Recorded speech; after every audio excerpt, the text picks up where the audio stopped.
Bismillahirrahmanirrahim.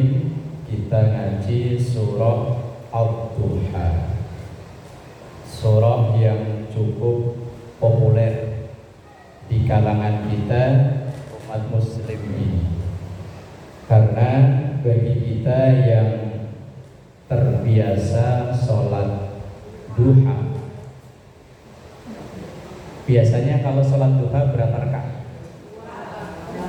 2, 6 atau 8. Kalau lagi butuh banget 8 ya. Kalau lagi biasa-biasa aja 4.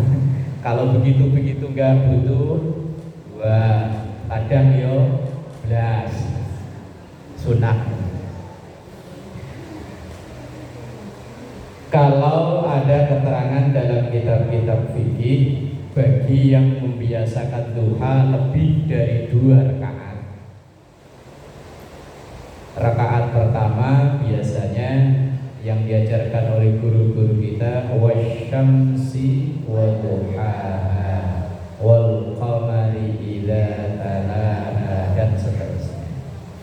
Kemudian rakaat yang kedua wadduha, surat. Kemudian rakaat yang kok putus-putus sih? Kendor apa? Coba yang itu. Apa kejauhan yang itu? Kendor kayaknya, koplak-koplak. Kayaknya sih. Kemudian di rakaat yang ketiga, qul ya ayyuhal kafirun. Rakaat yang keempat, qul huwallahu ahad. Rakaat kelima kuliah lagi, 6 kulhu lagi, terus sampai 8 kalau menjalaninya 8. Tapi ya terserah, bebas, enggak ada keharusan membaca itu, enggak. Kalau yang enggak hafal ya seapal-apal. Bismillahirrahmanirrahim. Surah Ad-Duha ini termasuk surah mufassal. Mufassal itu maksudnya kalau kita tadarus nyampai surah Ad-Duha, kemudian mau pindah alam nasyarah, kemudian mau pindah terus ke bawahnya sampai kul a'udzu birabbin nas. Di sela-sela itu diselai kalimat thayyibah la ilaha illallah wallahu akbar. Misalnya habis baca wadduha fa amma bi ni'mati rabbika fahaddits, mau lanjut alam nasyarah diselingi dulu la ilaha illallah wallahu akbar. Bismillahirrahmanirrahim. Alam nashrah laka sadrak, terus sampai wa ila rabbika farghab. Sebelum pindah hati di sela-selai la ilaha illallah wallahu akbar, terus sampai qul a'udzu birabbin nas. Ini disebut dengan namanya surah mufassal yang dipisah-pisah dengan tambahan membaca kalimat thayyibah.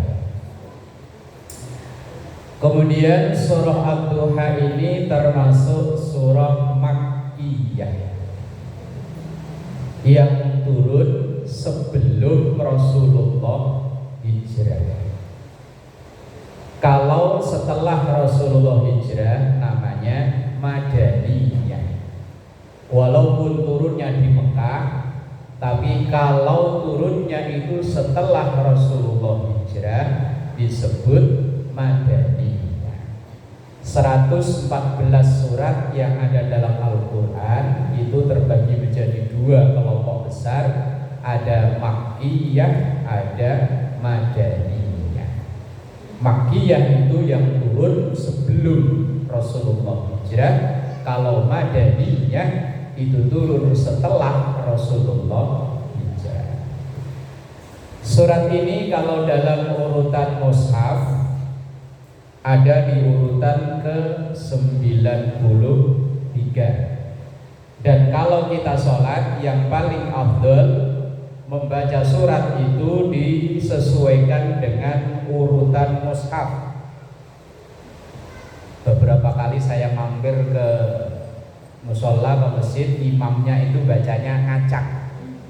Rakaat pertama baca qul, rakaat kedua baca idza jaa, itu kebalik urutannya.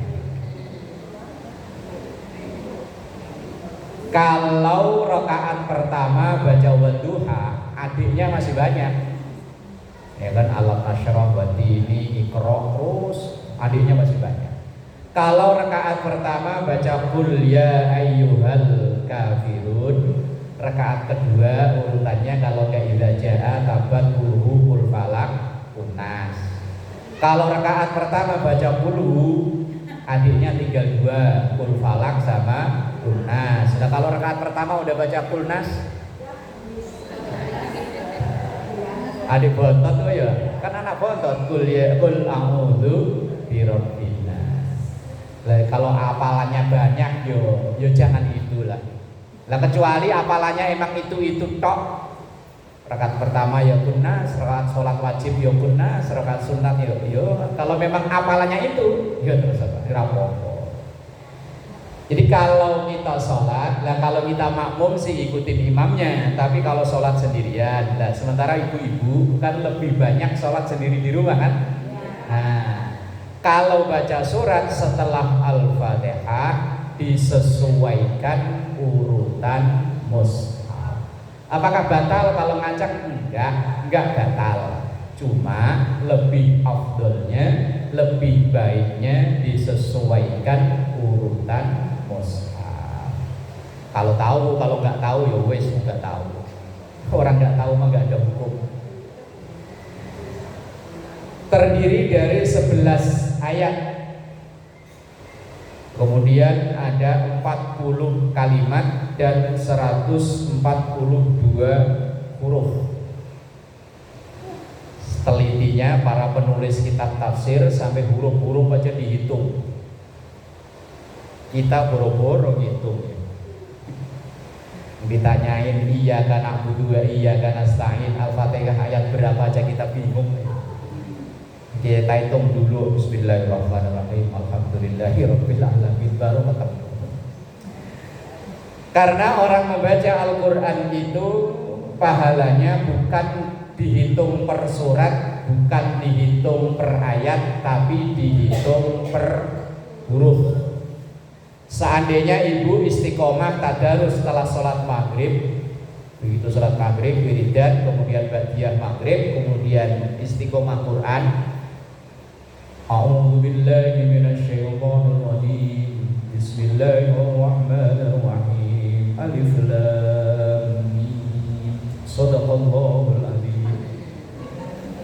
Udah dapat 3. Nah itu kalau besoknya ya dapat 2, besoknya lagi nun dapat 1. Nah yang penting kan istiqomah. Ibadah paling baik itu istiqomah. Ahabbul a'mali indallahi adwamuha wa in qalla. Ahabbul a'mal, amal yang paling dicintai indallahi di sisi Allah, adwamuha, yang istiqomah, yang berkesinambungan, yang berkelanjutan, yang ada episode lanjutannya. Wa in qalla, walaupun sedikit, tapi jangan mentang-mentang sedikit langsung ya si shadaqallahul azim, ya kebangetan. Nun apalagi cuma 1 huruf, minimal ya 1 halaman lah ya, dari halaman atas sampai halaman bawah. Kalau itu bisa istiqomah 20 hari dapat 1 juz. Karena kalau Quran yang cetakan untuk standar santri-santri ngapalin Quran itu kan sehalaman isinya 15 baris. 1 juz 10 lembar. Berarti kalau 1 lembar itu 2 halaman, berarti kan 20 hari dapat 1 juz.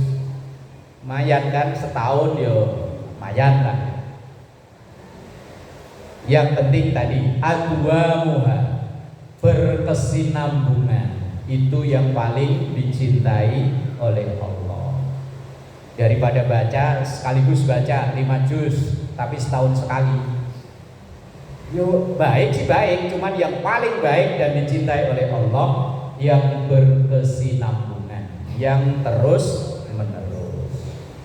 Lah sebetulnya 2 bulan lalu Ramadan, ibadah Ramadan yang ada di Ramadan itu di 11 bulan kan yo ada semua loh ya. Hanya namanya beda.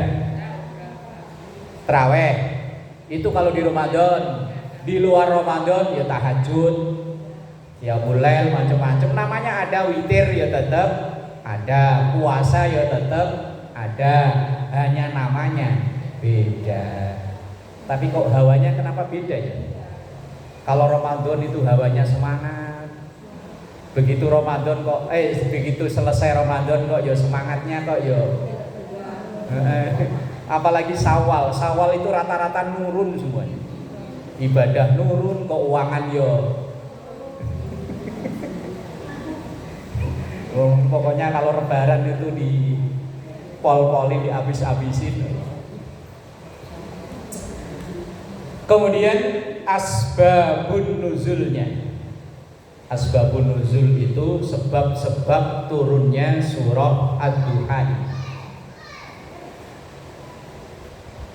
Quran yang setebal itu turunnya kan berproses kurang lebih 23 tahun. Dari mulai Rasulullah umur 40 sampai beliau umur 63. Jadi 13 tahun di Mekah, 10 tahun di Madinah. Lah turunnya itu menjawab problem atau persoalan yang dihadapi oleh Rasulullah. Kayak peristiwa yang sebentar lagi ini, kurban. Bentar lagi ya. Ini udah tanggal berapa ini? Lebaran tanggal berapa rencana ini? 6 atau 7? Pokoknya antara itulah ya. Itu kan untuk turunnya ayat yang mungkin ayat dan surat ini favorit ibu-ibu kalau sholat. Ibu-ibu kalau sholat kan ada surat favorit ya. Nah itu turun kan ada sebabnya juga. Hafal banget lah ya, favorit ya. Itu turun untuk menjawab persoalan ketika Rasulullah dibully oleh orang-orang kafir Quraisy. Lah surat ini Ad-Duha ini juga sama. Ada keterangan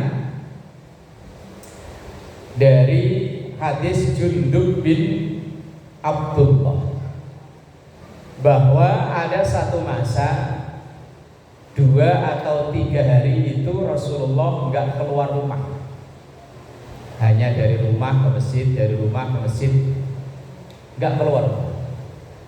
Lah kemudian orang-orang yang ada di sekitar Rasulullah mulai bisik-bisik, ini Rasul kok enggak keluar-keluar rumah, ada apa ya? Sama kayak kita ini kita nih yang hari Selasa ngaji. Lah kok tiba-tiba ada satu orang yang duduknya istiqomah enggak pindah-pindah, kok tiba-tiba enggak ada? Itu pasti biasanya nanya, itu ibu yang biasanya di situ kemana ya? Apalagi pulang kampung, apalagi kurang sehat, dulu Rasulullah yang pernah ngalamin begitu, biasanya selalu hadir di tengah-tengah masyarakat. Loh ini kok enggak. Lah kalau yang seneng, yang pro itu biasanya kalau sakit ya moga-moga sehat. Kalau lagi pulang kampung ya moga-moga sehat perjalanan pulang pergi. Tapi kalau yang enggak suka itu pasti pikiran suudonnya nongol. Macam-macamnya nongol. Lah itu dulu ada seorang perempuan namanya Ummu Jamil. Namanya bagus ya, Ummu Jamil. Biasanya nama ustazah gitu ya, Ummu Jamilah, Ummu Badriyah, Ummu Komariyah. Lah ini ada namanya Ummu Jamil. Orangnya cakep sesuai namanya. Ummu itu artinya ibu, Jamil itu artinya cakep. Orangnya cakep, tapi sayang mulutnya nggak cakep. Mulutnya nggak cakep. Lah Ummu Jamil ini 11-12 sama suaminya Abu Lahab. Terkenal ya Abu Lahab ya. Bahkan setiap kita sholat, setiap kita baca Al-Quran, baca surah Tabbat, itu nyumpain Abu Lahab plus istrinya, nyumpain. Kalau kata orang Betawi itu sial dakalan. Kalau kata orang kampung saya, dulu kalau nggak seneng sama orang nyumpain itu biasanya kan ciloko mencit. Kalau orang sini apa? Kalau Jawa Timuran kan cok diancuk. Ya kalau Jawa Timuran kalau lagi nggak suka sama orang, kalau maki-maki miso-miso kan gitu ya.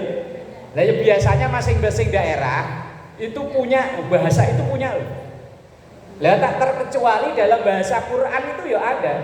Tabbat yada abi lahabi wa tab ma aghna anhu maluhu wa ma kasab sayasla naran dzata lahab.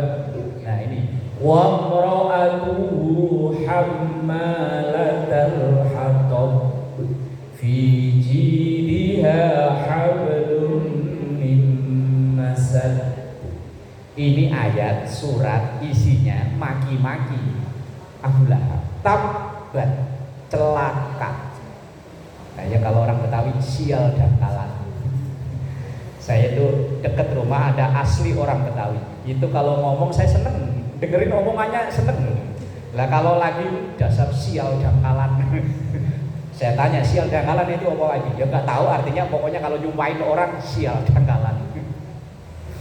Tabbat, celaka. Yada abi lahabi wa tab, diulang lagi wa tab, bener-bener celaka. Kemudian di ayat wa imra'atuhu, dan istrinya. Istrinya ngapain? Hammalah. Hammalah itu wanita yang suka membawa al-hatab, kayu kering. Bukan kok Ummu Jamil istrinya Abu Lahab itu jualan kayu bakar, bukan. Ini bahasa apa ya? Manas-manasin. Kalau dulu kan yo pakai kayu, kalau sekarang yo kompor. Makanya kalau ada orang udah adem dipanas-panasin supaya berantem, bahasanya itu dikomporin. Bahasanya. Lah dulu karena belum ada kompor ya hatab, kayu. Lah istrinya Abu Lahab itu, saking bencinya sama Rasulullah, kemana-mana hammalatal hatab, membawa kayu kering, ngompor-ngomporin orang supaya membenci Rasulullah. Padahal Rasulullah itu keponakannya Abu Lahab itu kan saudara sekandung dengan Abu Thalib, Abdullah. Abdullah itu bapaknya Rasulullah, kan saudara kandung ya. Makanya sampai sekarang kadang kalau ada orang berantem yang sampai hebat itu kadang sama keluarga. Bener ya? Lah iya, saya yakin di sini juga ada yang ngalami sama keluarga, bukan orang lain. Rasulullah itu dulu yang musuhin bukan orang lain, keluarga. Ada yang di luarnya bantu, tapi di depannya ini bantu, di belakangnya musuhi, yo ada. Yo bukan orang lain, keluarga. Itu udah dari dulunya begitu. Nabi Adam itu diuji oleh Allah dengan anaknya juga. Nabi Nuh diuji ya dengan anaknya. Nabi Ibrahim diuji dengan bapaknya. Nabi Lot diuji dengan istrinya.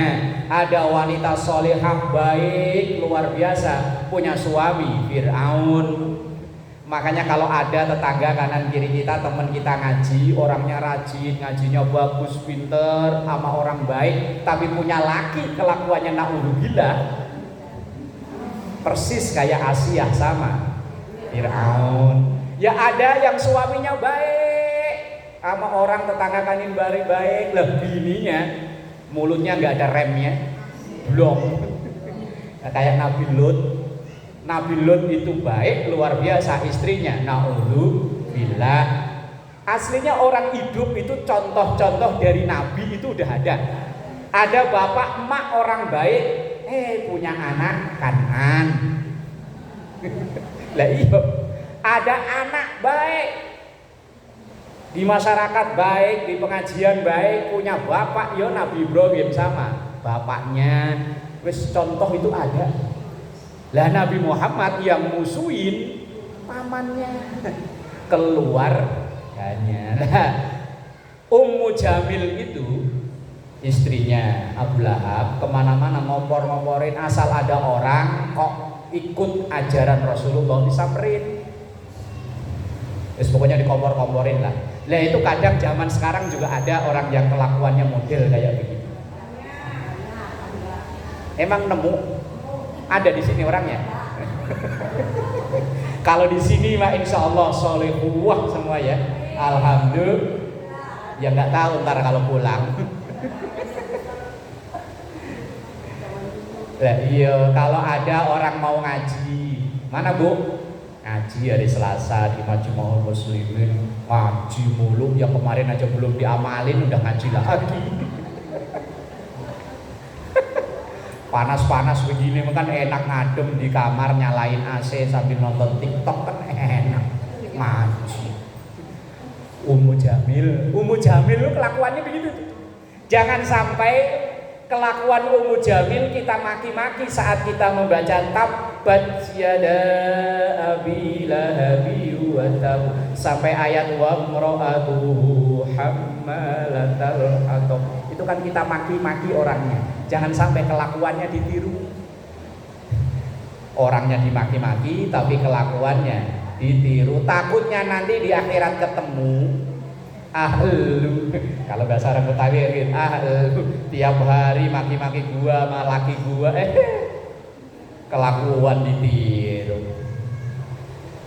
Lah Ummu Jamil itu ketika Rasulullah 2 hari 3 hari gak keluar rumah langsung nyebar omongan. Sebar omongannya gosip. Digosok makin sip. Biasanya yang suka ngegosip ini orang pakai peci atau pakai kudung?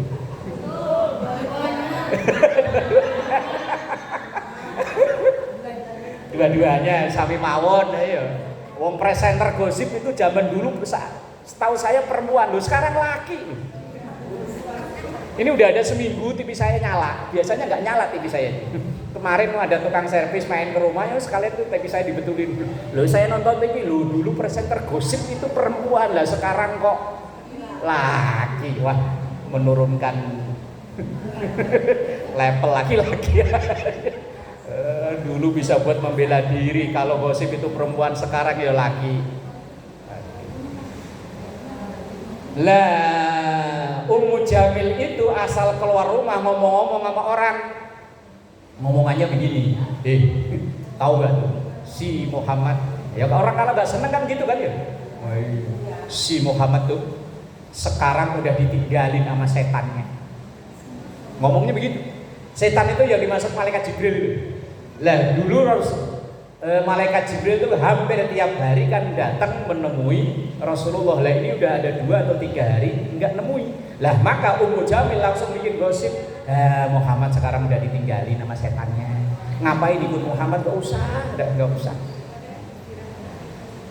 Itu kadang ya kita ya begitu ya, gak usah ngaji. Ngapain ngaji di sono? Paling ya gitu-gitu aja.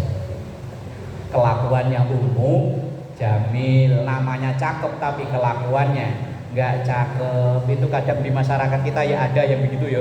Cakep orangnya, cuman ya Allah, ibu kalau punya misalnya ada punya calon mantu yang satu cakep tapi mulutnya blong nggak ada rem, yang satu baik pendiam tapi muka nggak mendukung, milih mana? Milihnya diem cakep ya. Masalahnya nggak ada pilihan itu. Lah kadang kan ada pilihan yang menyulitkan kan ya. Sampai ada sholat istikharah itu kan karena ada pilihan yang menyulitkan. Ayo, misal anak kita punya calon, Ada dua pilihan, yang satu cakep banget, putih. Kalau sambil minum kopi ya kelihatan ini kopinya, saking putihnya. Ngarang ini mah nggak mungkin. Tapi ya itu giliran ngomong, belum, nggak ada remnya sama sekali. Yang satunya sih ngomongnya halus. Kalau ibarat dia orang Jawa, kalau diomongin enjing, ngesoake. Tapi wajah nggak mendukung. Wes. Contoh dalam Quran Ummu Jamil, orang Abu Lahab itu orangnya ganteng loh. Dalam kitab sejarah Abu Lahab itu kan sedarah dengan Rasulullah dari bangsa Quraisy. Bangsa Quraisy itu nggak ada yang model kayak begini nih. Minimalis begini nih gak ada.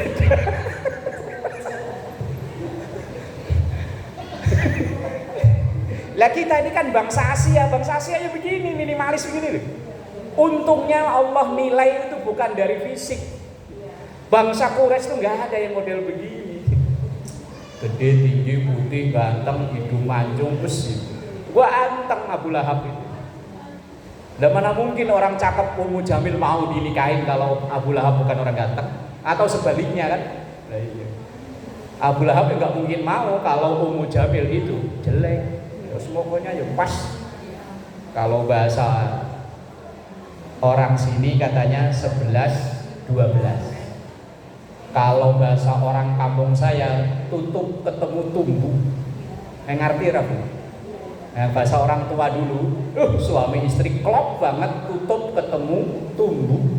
Nah, kalau orang sekarang 11-12. Kelakuannya kayak begitu, ngompor-ngomporin orang supaya membenci Rasulullah Shallallahu Alaihi Wasallam. Nah kalau ada orang sekarang ngompor-ngomporin orang supaya ngajak benci orang, itu berarti ikut kelakuannya Ummu Jamil. Walaupun mohon maaf, kita itu kan yang paling enak ikut-ikutan benci orang kayaknya paling enak. Apalagi di media sosial Bu ya. Ya Allah, saya kadang kalau melihat komen-komenan entah di Facebook, entah di Instagram, itu ya Allah, asal ada orang bikin kebijakan apa yang dia nggak cocok, kayaknya dia lebih ahli. Ada orang belajar agama dari umur 6 tahun, 7 tahun sampai umur 30-40 masih belajar agama. Lo tiba-tiba disalahin orang yang baca Quran aja nggak bisa. Kan di media sosial kan begitu ya. Misalnya ada tokoh ustadz siapa, kiai siapa, kemudian dia nggak suka komenannya, ya Allah, wes gak usah ikut-ikutan ya. Kalau dulu mulutmu harimaumu, sekarang jempolmu harimau. Ya kan kalau ngetik sekarang kan gini ya. Kalau dulu HP masih layar satu begini. Kalau dulu, kalau sekarang kan begini kan. Yang muda-muda loh, kalau yang sepuh-sepuh ya ikut-ikutan main begini. Wes kalau memang nggak cocok ya wes lebih baik diam. Jangan dikira komen itu nggak dicatat sama Roke Patit, nyatet tetap dicatat. Kalau kita maki-maki nyumpahin ada laporannya. Oh iya sini sama sini. Tuh kamera CCTV nggak pernah berhenti masalah. Nah itu kemudian ketika Rasulullah diisukan yang tidak baik oleh Ummu Jamil itu kemudian turun ayat wadduha wal laili idza saja ma wadda'aka rabbuka. Nah sampai situ dulu. Wa ma qala. Itu lafal qala, itu hati-hati ketika membaca. Di situ tulisannya qala, qafnya pendek, lamnya panjang. Karena ada bacaan yang mirip. Ada kola, ada kola, ada kola.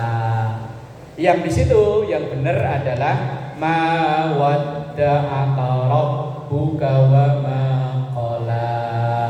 Qafnya pendek, lamnya panjang. Itu yang benar dalam surah Ad-Duha. Kenapa harus hati-hati? Karena beda sedikit nanti artinya berubah. Kalau kola lamnya panjang artinya membenci. Ma wadda'aka, tidaklah Tuhanmu itu meninggalkanmu. Ma wadda'aka rabbuka wa ma qala, dan tidak membenci.